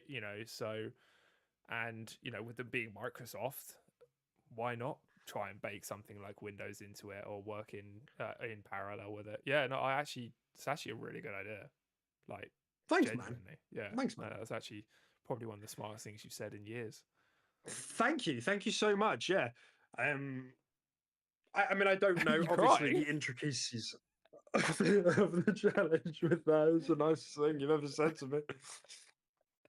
Um, yeah, it's really nice to just have an epiphany, that could save Xbox. It's quite nice to hear that I am quite clearly the You are the savior that Messiah. Xbox so desperately needs. I'm surprised. The thing is, though, it seems like such an obvious thing that they needed to do that I'm surprised they haven't done it yet, and that makes me think they already have considered this and know it's not possible for whatever reason. Maybe, yeah. Um, it doesn't feel like an easy thing to do, but at the same time, it puts them in a position where they can literally they can be a platform holder in that they're still pushing hardware, but um, they can put their games everywhere and everybody stops caring really because we can lose games, quote unquote, lose games, but we get access to everything at the same time. So it's Mm. it would be really interesting. I do wonder if it would affect the impact of like casuals getting it though. If it's like, oh, PC side loaded, the people are going to be like, what the fuck does that mean? But so again, it depends on the messaging, how it's handled. Um, if it's a simple thing like you turn the console on and it says Xbox or PC, maybe it can be that straightforward. So Mm. that's my thoughts on like what they're going forward for next. Because otherwise it all starts to feel a bit fragmented if they're just sticking with the standard. Here's our console box, and we're putting some games elsewhere, but not others. and then me and you were sitting here like, well, why don't we just get PC? you know, Yeah, um, yeah, and maybe they don't care, but at the same time, like it must be nice for them to collect the extra money off us from Game Pass, Game Pass console, which is higher priced than PC. And we have to buy Ultimate essentially because Ultimate's the only one that has um, multiplayer gaming enabled on it. And of course, the hardware sales. Like, we're buying a big investment. So it feels like there must be something else going on here that they haven't quite spoken about. But like that really feels like a good idea that they're uniquely positioned to capitalize on. yeah, Um, yeah. we'll see. No, it's a great idea. Yeah, whether or not it's possible, yeah, is a completely different argument, but it's a great idea. Mm, yeah. Joaquin is in chat saying, wouldn't work. Downloading Steam games would be an issue. Too risky. Mm, I mean, you know, I don't know. I don't know. All I can see is in my head if that was an accessible thing that they could make happen, the payoff would be huge. They've got some very smart engineers over there.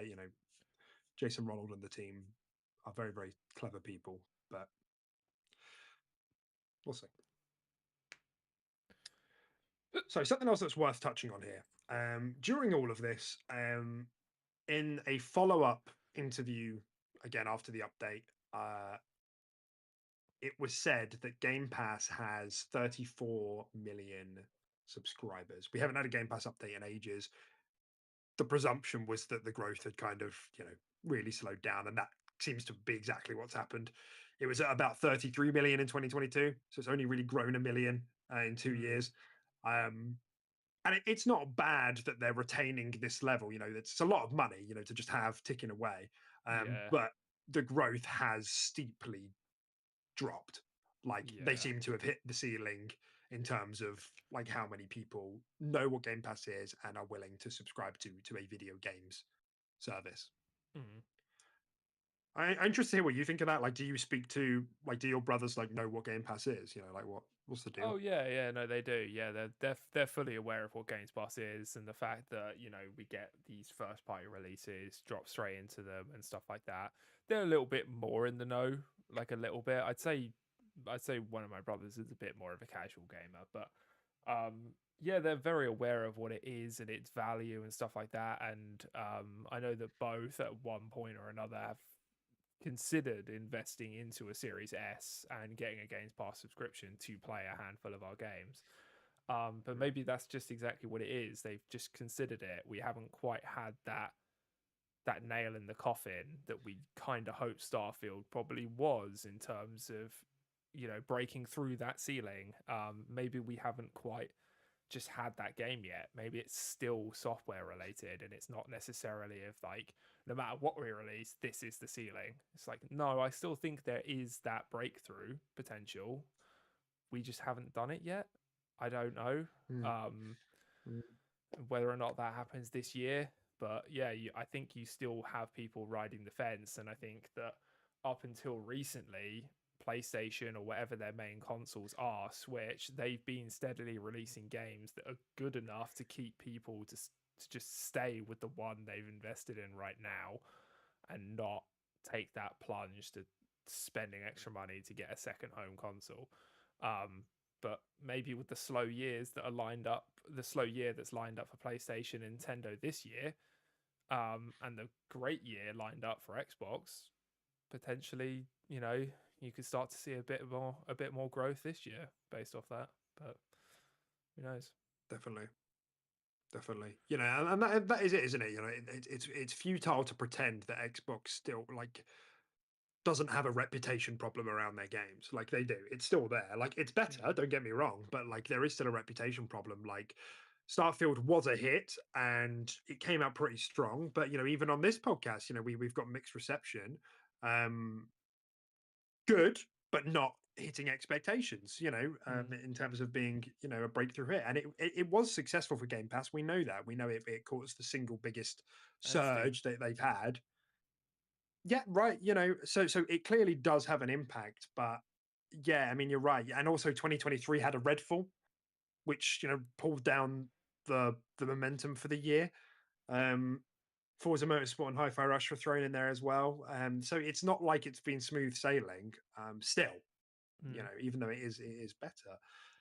So I mean, I think you're right, man, and I think it also parallels some of the reason why a lot of the Xbox fans are quite frustrated about this multi-platform move, because they're like, you're just about there, like you're on the cusp of having your barrage of games come out, where there's going to be so many, and like some of them are bound to hit, and the quality control seems there, and now's the point that you're gonna quote unquote give up and start starting making people doubt whether they should invest into the platform. Mm. So I mean, so I kind of get it, um, but at the same time, yeah, have they hit their ceiling? Have they not? It's just all a bit unknown territory, really. Yeah, yeah. So I think we're kind of coming to the end of this conversation around the Xbox business update and how that's kind of all gone. I mean, for me at least, the TLDR is business as usual. I'm raising an eyebrow a bit at how that works for me as a Xbox console owner, and that being my main way of playing games. But I'm still confident the Game Pass is going to be great, and I am now more confident they're going to continue with hardware. Um, what's the summary for you? What's the conclusion for you, Tim, after all of this? Literally exactly the same. Like, yeah, Yeah. I Okay. don't think it. Yeah, it's just it's put my mind at ease a little bit, but there's still that little, there's still that thing in the background, that little bit of doubt that at one point it might be getting phased out or something like that. But it's so far in the future. It's so all that sort of stuff that my mind is very much at ease at this point. To the point of as and when it does happen and my library is preserved or whatever, I'm probably more than happy with my purchase into the hardware and the fact that it's paid off, and now I can move to something else like PC or whatever is next. Yeah.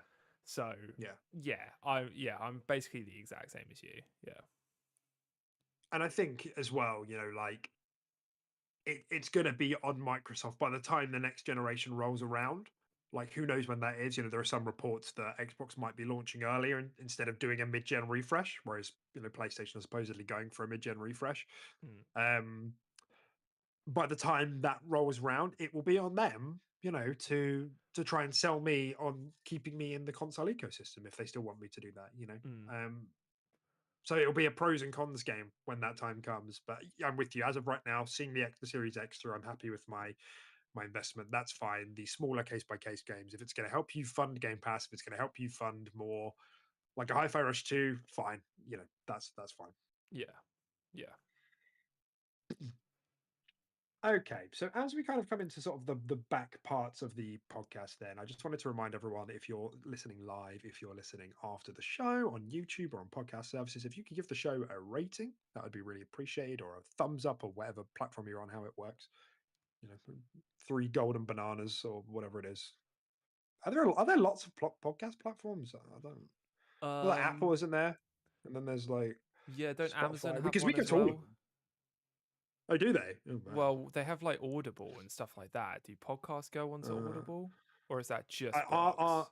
I don't know. Yeah, RSS, I can't remember what that stands for, puts our show everywhere. When I upload it, it puts the show on all platforms. So Oh, okay.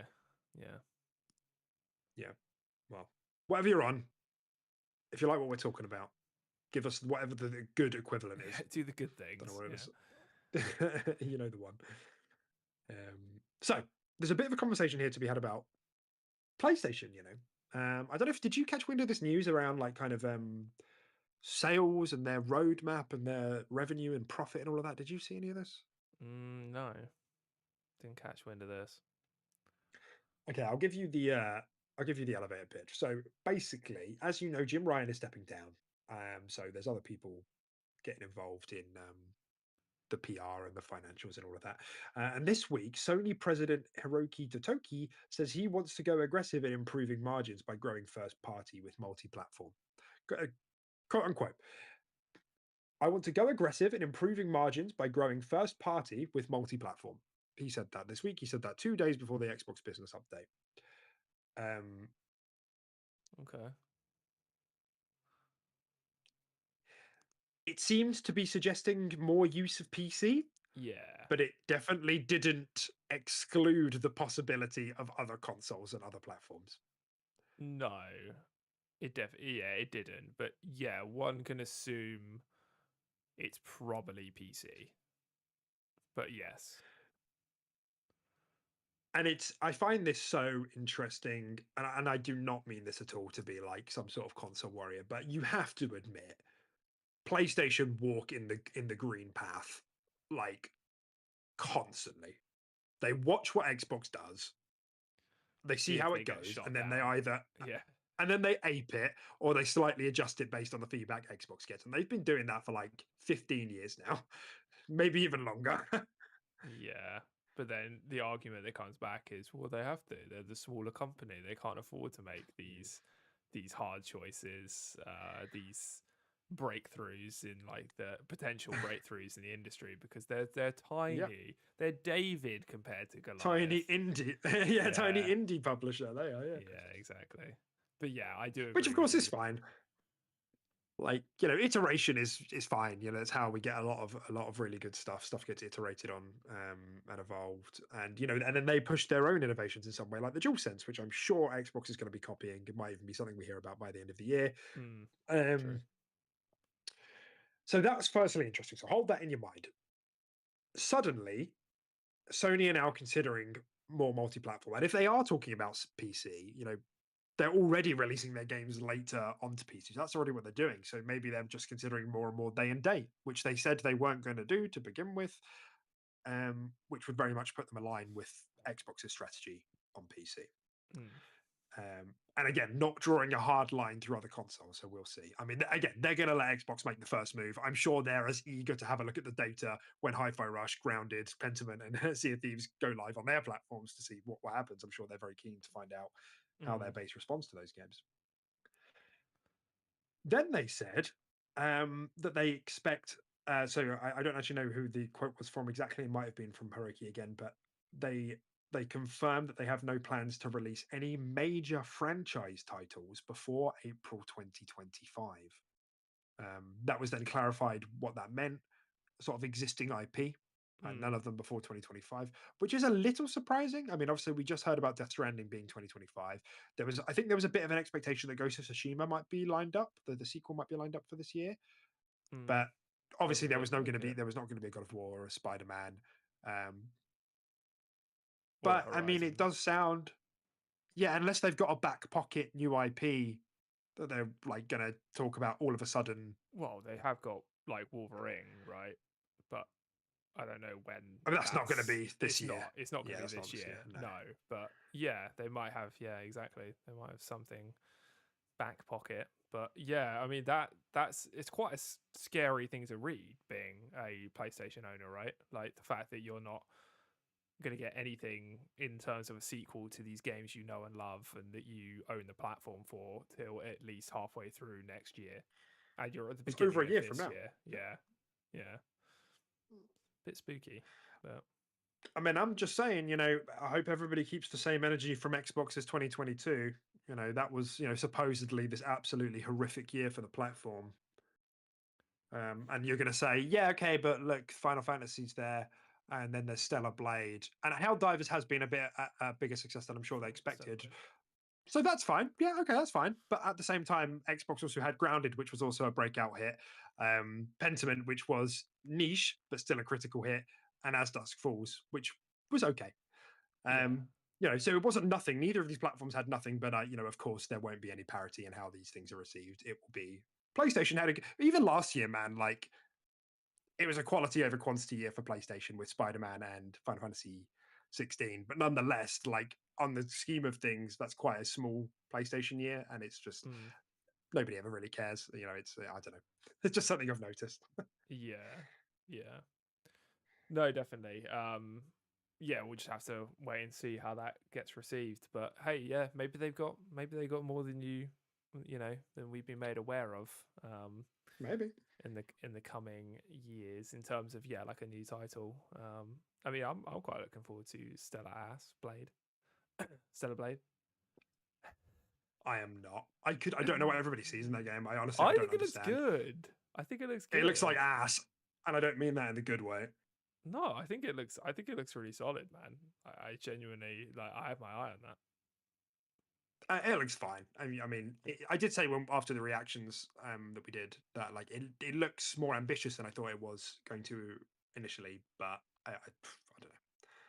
I mean, it's not my thing on the best of days, but nonetheless, it'll be whatever. It'll be whatever. So while I'm continuing to be a console warrior, and we're still going, Sony also missed its hardware forecast this year as well. Even though they had the highest 12-month revenue since the PS5, operating income was the lowest it's been since. I can't read my own graph. I think it's since the start of the gen. So hardware sold less than they intended by quite a lot.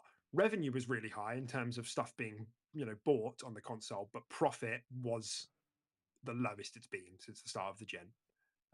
And this has been going on for a while, hasn't it? That even though PlayStation are making a lot of sales and making a lot of money, their games take so long to make and cost so much to make that their profit is like razor thin, really razor thin. Which is why they're leaning into the remakes, the remasters, director's cuts, higher priced games to try and get that up a bit and give them a bit of service games.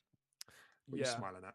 Yeah, no, Joaquin in the chat said, just ordered a bacon burger, a Nashville hot chicken sandwich, a double ham and cheese sandwich with a Coke Zero. Figured you guys would want to know.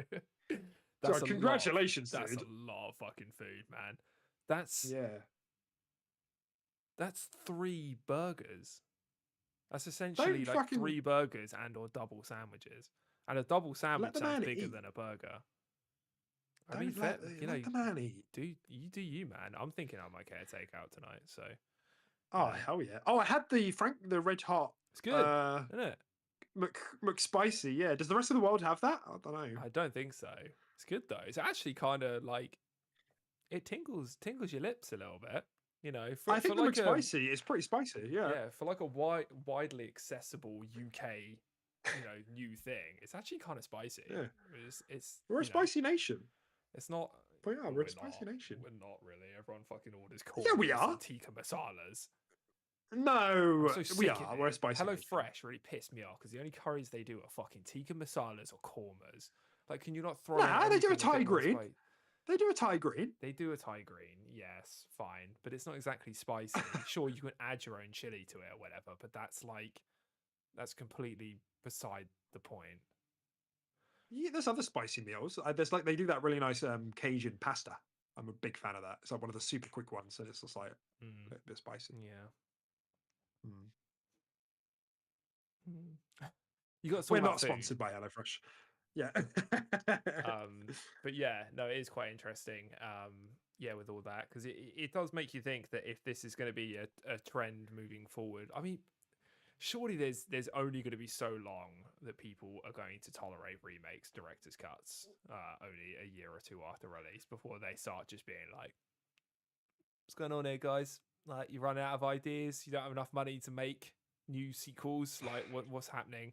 Like, I don't know, but I'd like to hold out hope in humanity that eventually someone's going to be like, this has gone on a little bit too long. But at that point, maybe they have got things lined up for like live service change ups and stuff like that.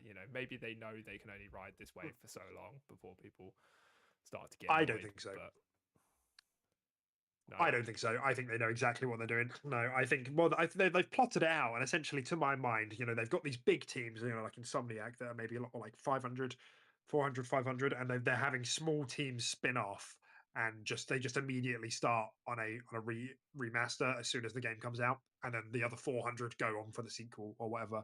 And for them, even though the main game gets delayed maybe a bit longer for the loss of those 100 people, overall they make more money because the remaster does sell. And like, let's face it, every time those remasters come out, they get reviewed like 95, like every time. Like Last of Us came out, I was like, yeah, this is perfect. We've had the game 6 different times on 6 different releases, but yeah, this is great, 95.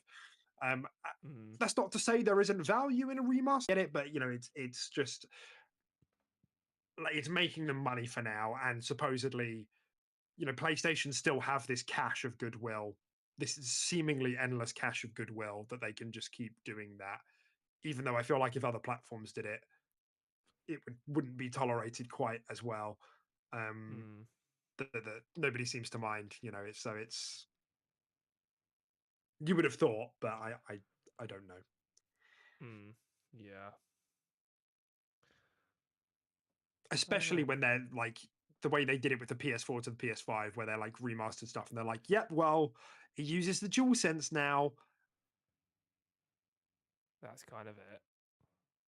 I think you might have DC'd, dude. Runs a bit better, has a black and white mode, and it's like, why was that not a free update? Why was that not a free update? And yeah, you've got to fish around in the store for 6 hours to find it because we don't have it's cross delivery or smart delivery, whatever the fuck it is. You know, Mm, I don't know, man. yeah. I mean, it's whatever. It's no big deal, but it's like it's. I notice. I see you. You Joaquin, know. don't think I didn't fucking I didn't you literally he's recycled his joke from earlier. I saw it and I didn't answer it and he said it again. How's 29 years later going? Almost done shooting. He said it earlier and I ignored it. He thinks it's an absolute banger, so he repeated it. Yeah, we're It's still a shooting, man. splitting image, though. It's gonna be a good Like, one. hang on. It's not far off. Like I will. No, you can't put it up on screen deck. I have the Yeah, can you put it power. up on screen? No, I have the power. I'm not going to do it. But yeah, I agree. It does kind of look like me. I mean, that's not bad. Being compared to Killian Murphy, Yeah, even but in an Cillian apocalypse Murphy, film, it's not. Cillian Murphy there looked kind of weird. That is the point. You're a weird looking Yo! fellow. There you go. You can And you actually, my can hair's show not everyone that messy this No, today. it looks pretty good today. It's actually, Yeah, it looks good. yeah, it looks pretty good today. Fuck you, I'm man.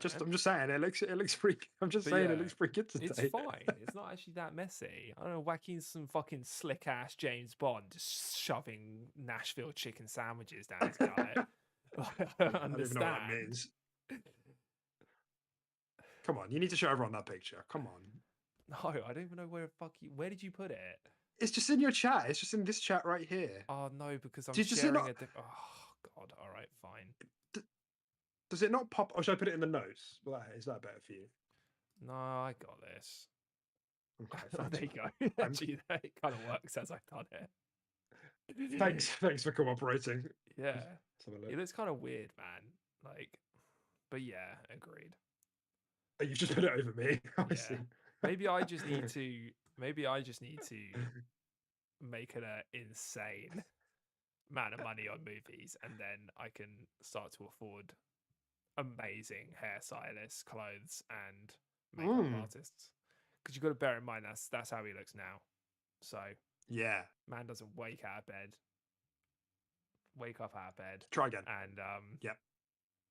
yeah, you know, look as he does now. So Yeah. fuck No, you, definitely. wacky, is basically what I'm trying to say. Mm. It's gonna be a good Well, movie I mean, when it it's releases, if you're an audio listener, basically, Tim looks like Killian Murphy from 28 Days Later, and it's factual. Like it's large and factual. There is no denying it. That is how he looks. It's one of Wacky's best. I'll give him that. It's one of his best. He talks a load of dribble most of the time, but it's not bad. That's a good one. Yeah, we'll give you that. Great bantams. Right. Yeah. Is there anything else to say here? I'm just trying to figure it out. Oh yeah, and then of course there was like the news. They were like, "Oh yeah, PlayStation 5 is in the latter stage of its life cycle," which some people didn't take too well to. But like, I don't think I think most like Xbox is probably as well. Like they're like 2024 is probably the midpoint. It probably feels weird to a lot of people because they feel that the hardware, like a lot of games, haven't properly made use of the hardware yet. But I don't really know what to say about that. Like, I don't know if there has been a particular problem with that, or if I don't really know what to say about that. You know, why people feel that way. I mean, I don't disagree with them. Like, it does feel like there hasn't been a massive leap from like the end of last gen, does there? You know, like 4K is prevalent now, but I don't know. Yeah, I was kind of expecting this generation to be a bit more of a leap than it was, all in all. I don't know. Maybe some games towards the latter end of the generation will make me feel like that it has by the end of it. By the time it's all wrapped up with a little bow on it, I don't know. Maybe Hellblade 2 will tickle your pickle for those sort of aspects. But Yeah, I mean, it hasn't been mind blowing, and I was under the impression we'd get 4K 60 this gen, but nah, Yeah. it's still the choice between the two. Um, so yeah, I don't know. No, it'd be nice, wouldn't it? And then I think the final thing here is the Sony COO again, because this was the only reason I'm bringing this up is because there was a financial report this week from PlayStation. I'm not like doing any weird detective work. It's been quote unquote. It's been 4 months since I became chairman of Sony Interactive Entertainment. A big problem of Sony Interactive Entertainment that I found is that they don't necessarily have a deep understanding of how their work is being translated to growth, generation of sustainable profits, and higher margin for the unit as a whole. And that's like my man is not stopping those remakes anytime soon. Like my man is monetizing. He's been going day one, day in, day on PC. And I like again, I bet I wasn't sure until this went live, but now I'm like, PlayStation are for sure considering other consoles for some games as well. Yeah, Like for sure. Like they're weighing it up, even though they're definitely more aggressive in their console strategy. We've seen the profits of them surviving on. Like it's razor thin. Like Xbox's profits, I think, are comparable, if not a bit bigger, and they're considered to be the third place losing platform. So like, what's going on with that? Especially now with ABK, I don't know if we actually have hard numbers on it, but mm, comparable at the very least.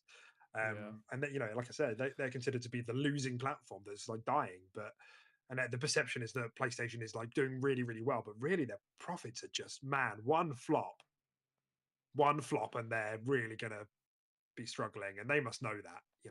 mm, And they again tying it back to the beginning of the show, they must be seeing Helldivers too and being like, yeah, yeah, look at all of this like unforecasted profit we're making.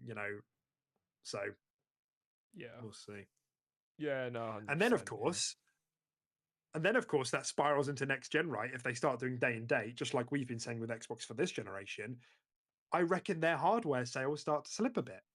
mm, Like I don't think PlayStation is ever going to hit the level of sales they hit with PS4 again. Obviously not PS2 because that was its own cataclysmic event. But I think from here, the way the industry is going, I don't think they're going to hit those sales again because they're going to start putting games on other platforms day one. So then people are going to be like, why should I get a PlayStation? In the same mm, way we say about Xbox, we prefer the console experience. The same people will do that over a PlayStation, but a lot of people will just start playing on PC. yeah, Um, hmm, so we'll see. yeah, It does kind of feel like this shift is happening now. Like we're at the very beginning of it where games are just going to start going everywhere. And that's a great outcome. It's just the journey there is really messy and hard to see how and when we're going to get there. yeah, yeah. I mean, at the end of the day, it's a great outcome, and I think it's an outcome we were all expecting at some point as well. That eventually, games reaching everywhere is going to get to a point where if you want to play it as an enthusiast and to its highest capability, then you buy a PC rig that's capable of doing that. And then if you still want the casual, no faff experience of a home console, you still have that option as well, right? But yeah, I do think that yeah, it's heading in this direction. So Great.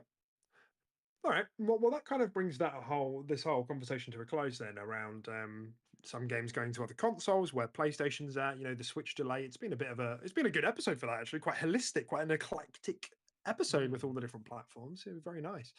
We don't discriminate. There is Joaquin's reminded me of one final thing before we sort of wrap the show up. Is that it was posted on Twitter. Phil Spencer randomly responded to some guy on Xbox who said, "Oh, when are we going to get to play all our Xcloud games? Our owned games on Xcloud is what I mean on streaming." And he said, "Should be later this year." And he just responded, and that's it. And now that's news. That's what's happening.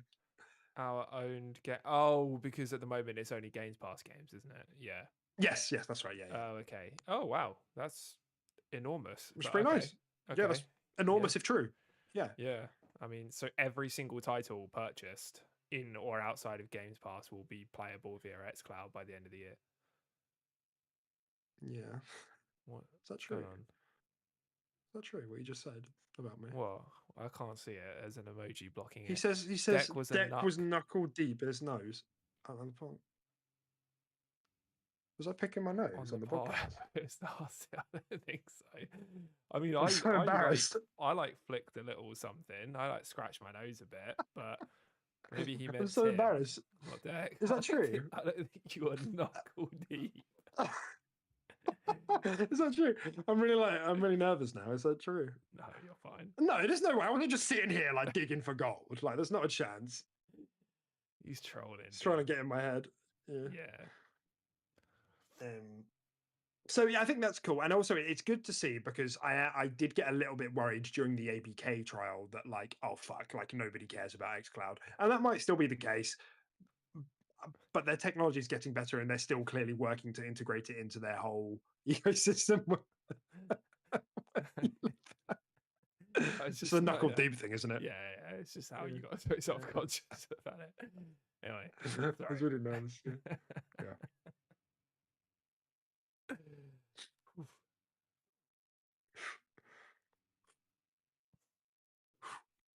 We're good. We're back.